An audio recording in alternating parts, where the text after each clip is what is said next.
draw the shear and moment diagram for the B. So we have a roller at B, and then a pin connection at A. Horizontal force A at A going to be 0. And then we're going to convert our triangular load into point load. And it's going to be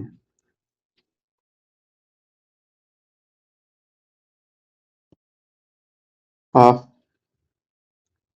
times 6 times 3, output to be 9 kilonewton. And now to find the moment, find the external reaction force for A, we are going to take moment by the point B. So first we're going to counter 6 kilonewton counterclockwise, 1.5 meters away. Then we have counterclockwise 9 kilonewton, and it is 4 meters away. And finally we have clockwise AY, and it's 6 meters away, all equals to 0. For AY, we're going to have our solution as 7.5 kilonewton. And to find our BY, we simply have to sum the forces in Y direction. We're going to have -9, -6, positive 7.5, and positive BY, all equals to 0.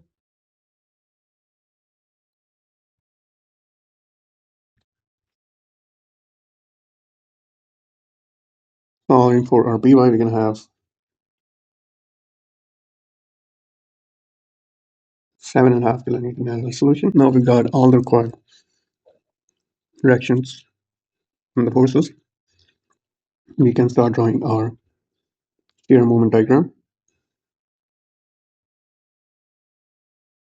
This time we're going to use strictly the graphical method. We'll avoid using the functions method we have been previously using. So our shear is going to begin at 7.5 kilonewtons.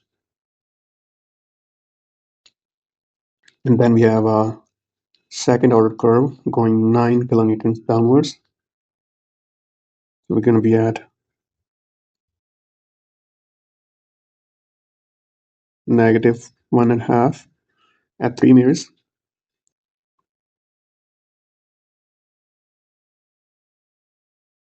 And our curve is going to concave downwards.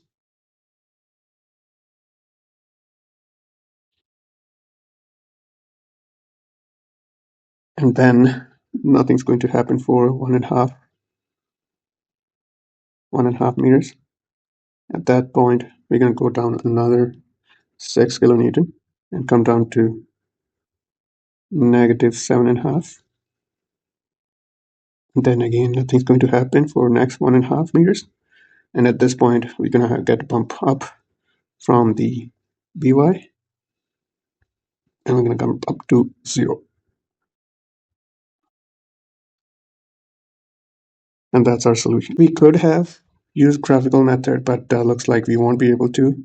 Reason being, whenever we have a parabolic curve cutting across the 0 line, we can't really get correct answer with the graphical method. Therefore, we'll have to resort, at least for this portion, for the first 3 meters, using the functions method. All right, so let's proceed to our moment, and then we'll come back to our functions. Our moment will be beginning at 0 mark, and then at this point of intersection is going to be our maximum for the moment, and it's going to be concaving downwards. And then we're going to come down, concaving downwards, and then we have a first order curve here, sorry, 0 order, and then we're going to have first order curve till here. We're going to have some value, and then again we're going to have some value that's going to bring us down to a 0 mark. All right, and looking at this,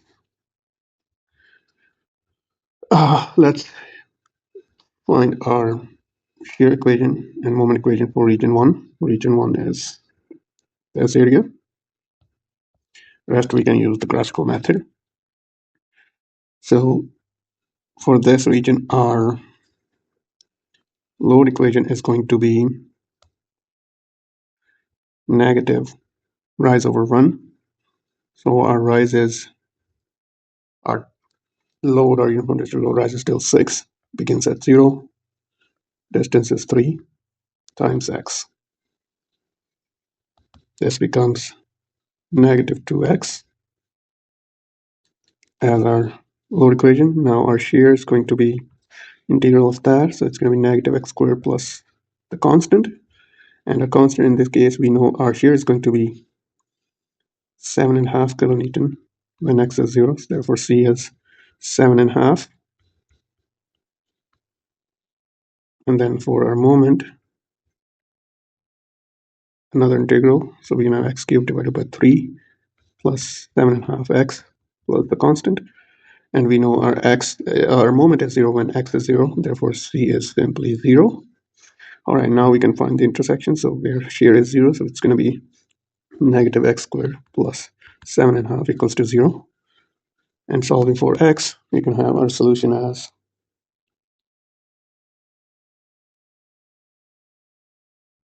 2.739 meters. And then that is our intersection location. And now plugging the equation or the value of x into our moment equation, we can get the moment value or the maximum moment value. It's going to be negative 2.739 cubed divided by 3 plus 7.5 times 2.739. Solving for the moment, we get our solution as 13.696 kilonewton meter as our peak.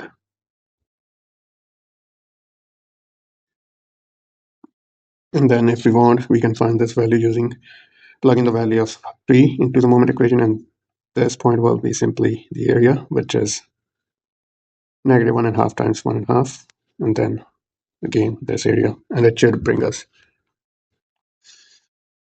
draw the shear and moment diagrams for the beam. We have pin connection at A, horizontal direction at A is going to be 0, a roller at B, and we convert our display load into point load or concentrated load. It's going to be 50 times 20, which is 1,000 pound.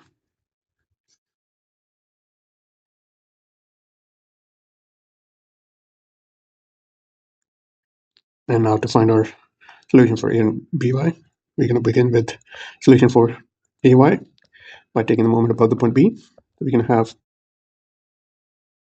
clockwise 200 pound foot, and then we have counterclockwise 1,000 pound 10 feet away, and then we have clockwise AY 20 feet away. All of this equals to 0. Solving for AY, we get our solution as 490 pounds. And after that, we can find our solution for BY, which is simply summing the forces in y direction. So we can have negative 1,000 pounds, positive 490 pounds, and then positive BY equals to 0. And BY comes up to be 510 pounds.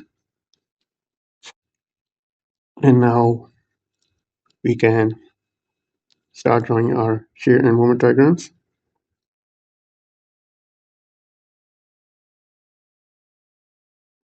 So for our shear, we're going to begin at 490 pounds.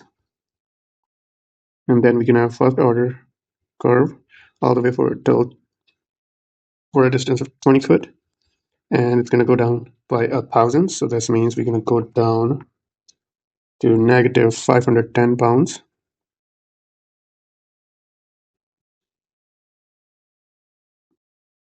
All right. And at that time, BY is going to push us up 510 points, and we're going to come up to 0. And that's our final solution for this graph. We do, however, need to determine our intersection point. Well, actually, we don't have to. The only time we have to calculate this point is when the curve is parabolic. Otherwise, we don't really need this point. We know it's here somewhere. And for the moment, we just draw the peak point symmetrical to that. And that is it. Unless a question specifically asks for it, we don't need to find this exact value. Anyways, beginning to our moment. Our moment's going to begin at 0. And then it's going to peak at this point. Some unknown value we don't know yet.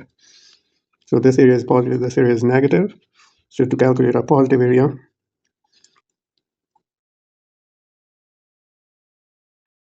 we don't really need the exact value for this area either, but for the sake of solving it, we're going to do it. However, in that case, we'll need this x-intersect. Otherwise, we won't be able to really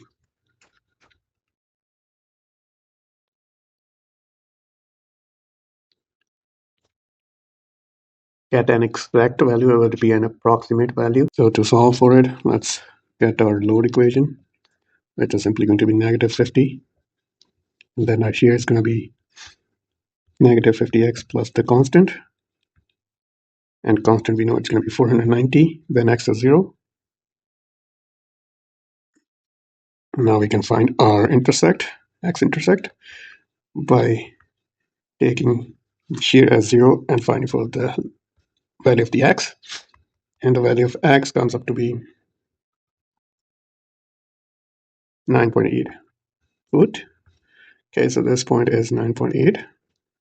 And now we can go one step further, or we could use the graphical method. Doesn't really matter. Let's use the graphical method because we assumed we're going to use just the graphical. So in this case, we just have to find the area of this triangle, which is going to be half times 490 times 9.8.